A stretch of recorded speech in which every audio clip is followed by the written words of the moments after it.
Southern Woods and Waters TV. That's where you want to be. Foggy mornings in the field, come the creek with the rod and reel, doing what we love in Tennessee. Patriot Demolition presents Southern Woods and Waters with Hugh McNaughton and Brandon Dowdy. Also being brought to you by Sniper Hunting Products, Deer 30 Minerals, Candy Fork Outdoors, Weststone Cry-Like Realtors, TWRA, Capital Sportsman, Nashville Marine, Davidson Farmers Co-op, Courtney's Restaurant and Catering, Mowing and More, CVA, Wilson Bank and Trust, Flowers Processing and Garden Center, X-Out Odor Products, and Hunter Up.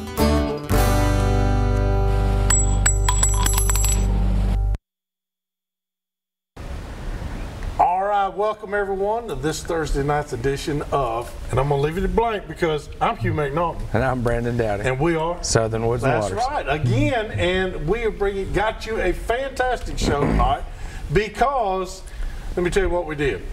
We did the Wilson County thing. Remember do you remember that? That was a good show. Tennessee boat fishing show. In Lebanon. Yeah, Lebanon, Tennessee. Lebanon. We did it up there in Lebanon. And one of our sponsors that comes on board and is a good friend of both of us is Kelly Albert. And we asked Kelly to come join us up there and be a part of us in Southern Woods and Waters. And he graciously did, brought Miss Vicky with him. But he was inundated with all kinds of questions. And we took this time right here, this show is dedicated to answering most of those questions. We're not going to say all of them because Some of them, anyway. I don't know what all Kelly heard, but most of those questions we're going to answer tonight. So we've got the one, the only Kelly Albert in studio with us tonight, and we'll broaden that. There's Mr. Kelly. Kelly, thank you for coming in and talking to us. Thank you all for having me. Yeah, that show we seem to get the same questions over and over. And some of those questions might have seemed basic, but they're important to people, so we figured we'd just go ahead and lay it out and answer them tonight. That's right, because we're getting into, right now we got a lot of high water and everything, but people are getting ready to go fishing, let's face it. Yeah. I mean, they're getting their boats ready, getting their tackle ready and stuff like that. And you know, as soon as Mother Nature quits throwing a snowstorm in on us. Yeah. Where did that come from? Where did it come from? It came from your house, Brandon. I'll tell you, man. I thought my general camera was messing up on me, these white flashes everywhere on the camera last night. I worked with a guy, he said, oh, that's just pollen. It's pollen, all right. Yeah, it's pollen. It's piling up. It's wet pollen.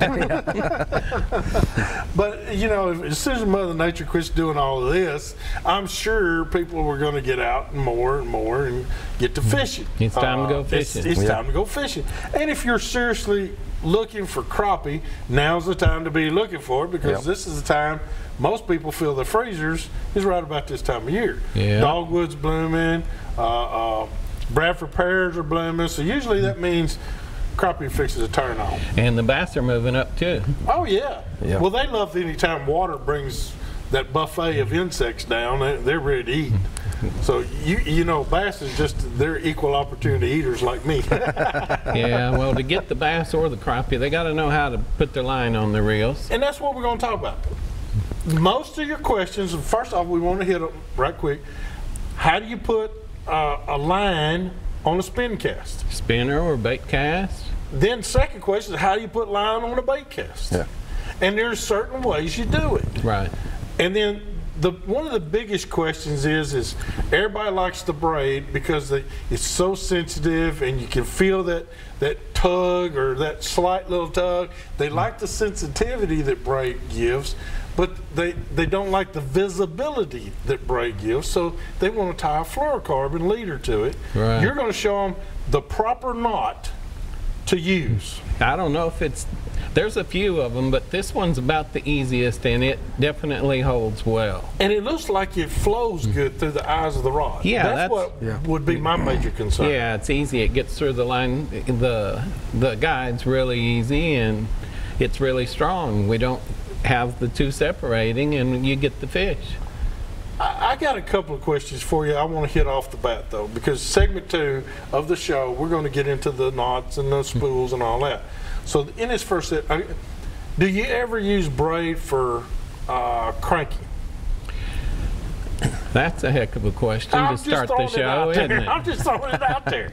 Well, most people do not. Right, most people don't. I will say that one of the most recognized crankbait experts out there is a guy named David Fritz. Yes.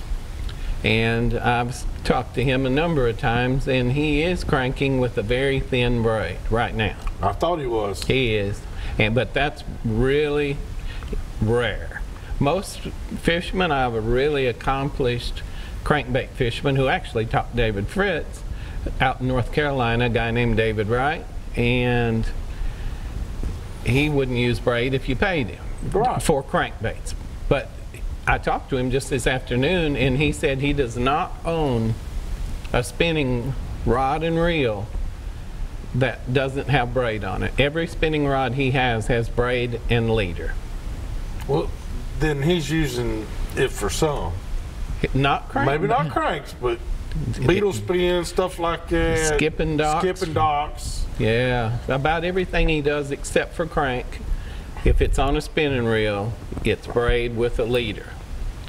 But, and the reason I asked you this is because the sensitivity of braid helps an angler feel that tug that you normally wouldn't have felt. Yeah, and a lot of fishermen nowadays might be older, or they have eyesight issues or whatever, and you can use a really visible braid. Yellow, pink, orange. You can use a number of colors. The lime greens. Yeah. And then tie that leader so you can see the braid, but then the leader's fluorocarbon. So they're able to see their line. The line's moving off, it ticks, whatever it happens to do, and they know what's going on. It helps them keep up. Plus, like you said, it's more sensitive and you can feel it better. The reason I ask you this is because I watch a lot of Kevin Van Dam videos. He puts a lot of, a minute and a half how-tos, Right. and he's inundated the Facebook with those, and I love them because I watch them. He says that sensitivity on crankbaits is key.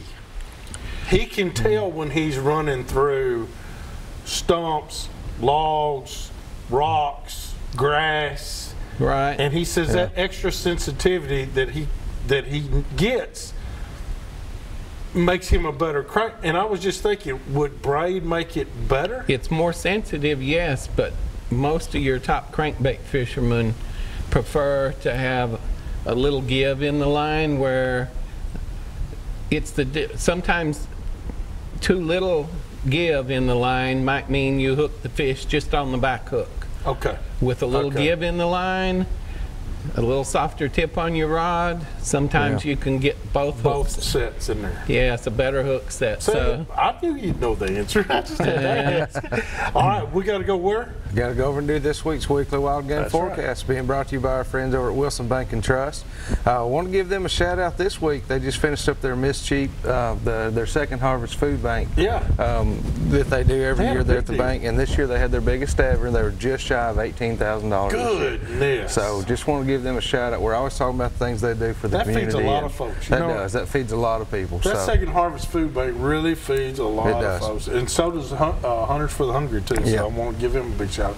Hey, what are you seeing? Well, I tell you what, I'm starting to see some gobblers. They're still hanging out together, but they're moving around, and they're getting a little bit closer to the hens. So it's the times are coming. I think. Now you see this big grin on my face? This weather's just kind of got them. They're not quite there yet, but they're getting there. They're starting to hang out in the same area. So, what do you got tonight for me? Tonight, Brandon Dowdy, I have for you on 2 occasions this week. I've witnessed bucks in 2 different areas. They still got their antlers. Yeah, I've got one several. of them today had one missing. One side was missing.